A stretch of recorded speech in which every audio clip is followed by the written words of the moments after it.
예수님은 하나님에 의해서 설명되고 하나님은 예수님에 의해서 설명됩니다. 그런데 우리도 좀 비슷합니다. 우리의 존재와 우리의 삶은 누구에 의해서 설명돼야 돼요? 하나님에 의해서 설명돼야 합니다. 내가 하나님의 사람, 하나님의 자녀, 내가 하나님의 백성이라면 내 존재와 내 사는 삶은 하나님에 의해서 설명돼야 됩니다.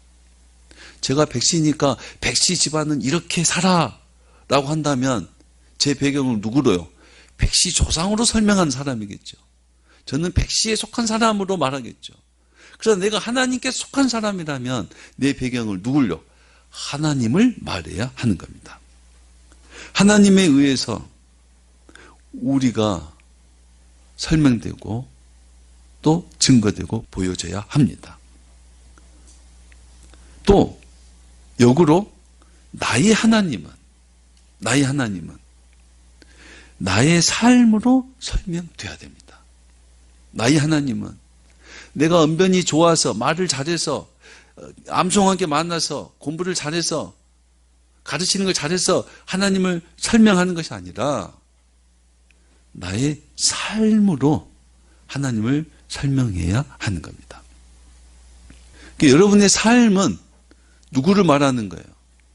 하나님을 말하고 있어야 합니다. 왜요? 우리의 삶은 하나님으로부터 새롭게 됐기 때문에, 우리의 생명과 우리의 삶은 하나님이 주셨기 때문에, 우리는 하나님께 속해 있기 때문에 하나님을 설명한다면 우리의 삶으로 하나님을 설명하고 있어야 된다 이 말입니다.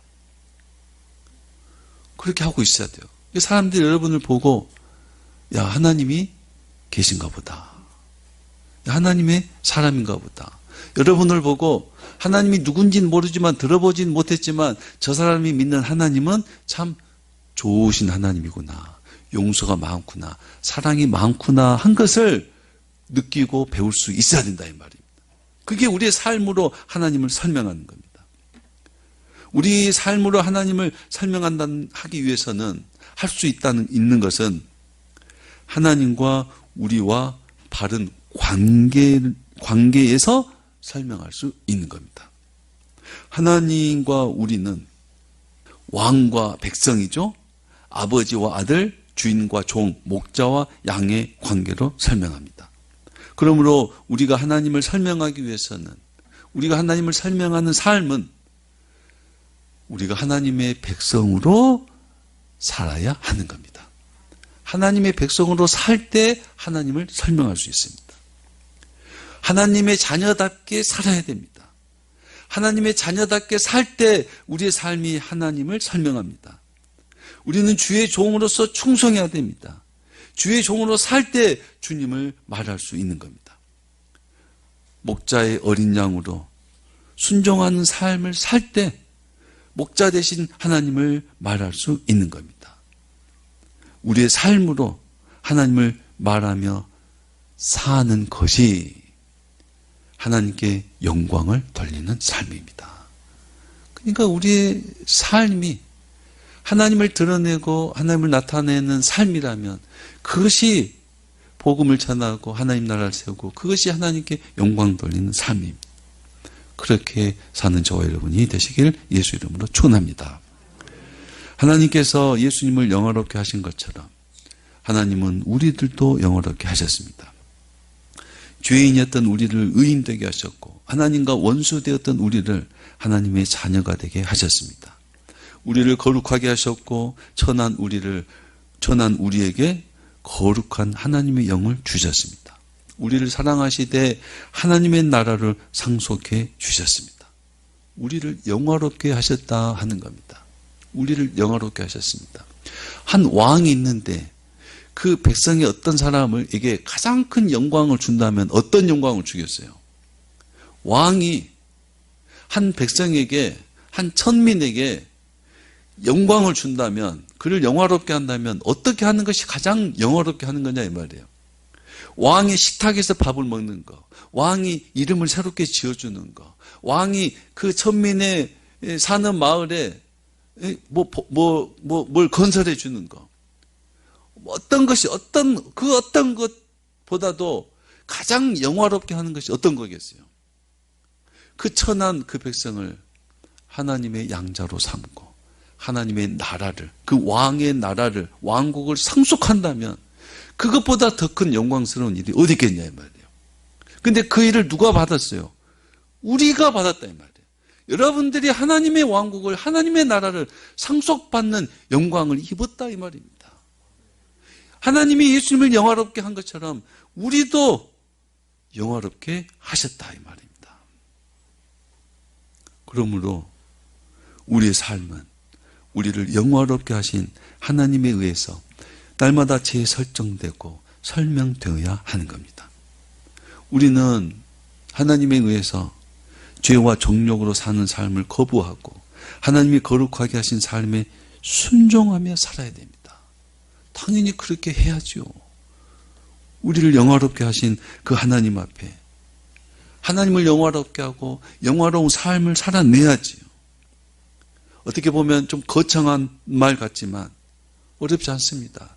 하나님의 용서로 용서하고 하나님의 사랑으로 사랑하며 살라는 말입니다. 그것을 위해서 양보할 수 있고 희생할 수 있고 절제할 수 있고 인내할 수 있고 그것을 위해서 예수님처럼 살아야 한다 하는 말씀입니다. 베드로는 자신이 아닌 예수를 설명합니다. 예수님이 그렇게 산 것처럼 우리도 그렇게 살아야 된다고 말하는 겁니다. 예수는 누구인가? 13절 말씀, 아브라함과 이삭과 야곱의 하나님 곧 우리 조상의 하나님이 그의 종 예수를 영화롭게 하셨느니라. 너희가 그를 넘겨주고 빌라도가 놓아주기로 결의한 것을 너희가 그 앞에서 거부하였으니.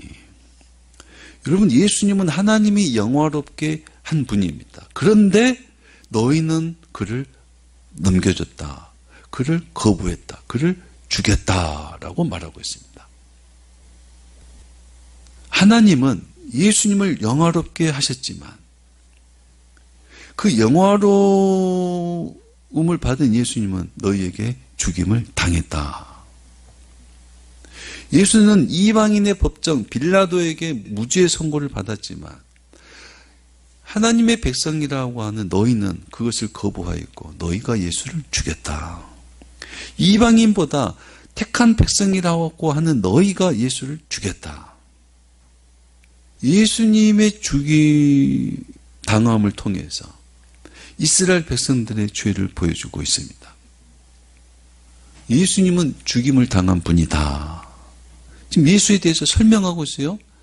하나님의 종일 뿐만 아니라 하나님의 영광을 입었고 그 영광을 입은 예수가 너희에게 죽임을 당했다라고 설명하고 있습니다.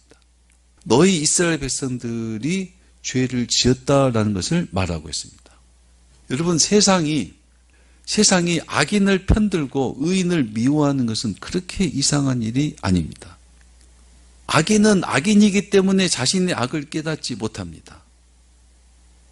또 악인은 악인이기 때문에 의를 미워하고 거부하고 두려워합니다. 우리는 하나님의 자녀로 하나님의 영광을 입은 자로 의인으로 살지만 우리는 의인으로서 세상의 빛과 소금이 되지만 때로는 세상에게 미움을 받고 거절당한다는 것을 아시기 바랍니다. 빛과 소금으로 살지만 세상이 우리를 미워하고 거절한다 이 말입니다. 그것이 이상한 일이 아니다 이 말이에요.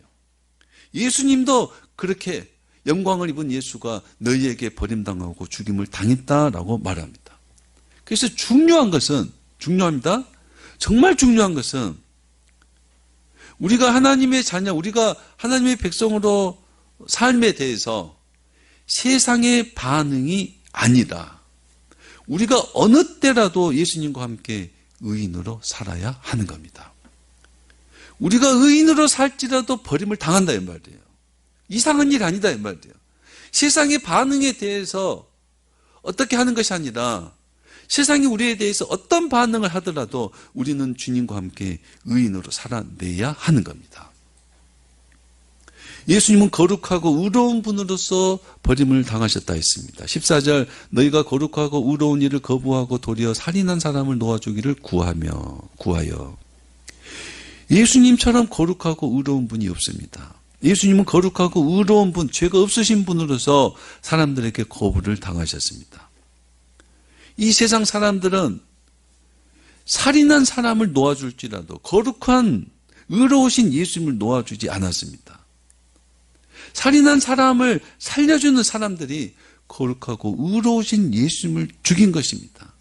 그러니까 악인은 악인을 살려주고 악인이 의인을 죽였다는 겁니다. 우리가 예수님처럼 하나님의 자녀로 거룩하고 의롭게 사는 일에도 죽임을 당할 수 있어요, 없어요? 있다 이 말입니다. 우리가 하나님 뜻에 순종하고 하나님의 자녀로 예수님처럼 거룩하게 의롭게 사는 일에 순종할지라도 세상으로부터 거절당하고 죽임 당할 수 있다 이 말입니다. 그것이 그렇게 이상한 일이 아니라는 겁니다. 세상은 악하고 불의하고 하나님의 자녀들은 거룩하고 의롭기 때문에 거절당하고 죽임을 당할 수 있다는 겁니다. 물과 기름이 섞이지 않은 것처럼 거룩하고 의로울수록 악하고 악한 세상은 우리를 핍박하고 거절하고 죽일 수 있다 이 말입니다. 그들의 반응이 중요한 게 아니라 끝까지 어떤 상황에서도 우리는 거룩하고 의롭게 살아내셔야 된다 이 말입니다.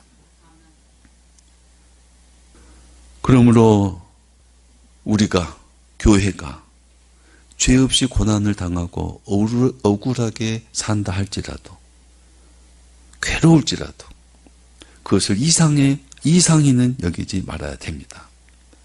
하나님이 돕지 않으실까? 하나님이 떠나셨나? 하나님에게 문제가 있는 것이 아닙니다. 내가 믿음이 없나? 나에게 문제가 있는 것도 아닙니다. 그 문제는 어디에 있어요? 세상에 문제가 있습니다. 세상에 문제가 있기 때문에 의인이 고난을 당하고 거절당하는 것입니다. 우리는 예수를 죽이는 악인입니까? 예수와 함께 죽는 의인입니까? 우리는 예수와 함께 고난을 겪더라도 예수와 함께 죽더라도 예수와 함께 사는 의인으로 사셔야 합니다. 그런 성도가 되셔야 됩니다.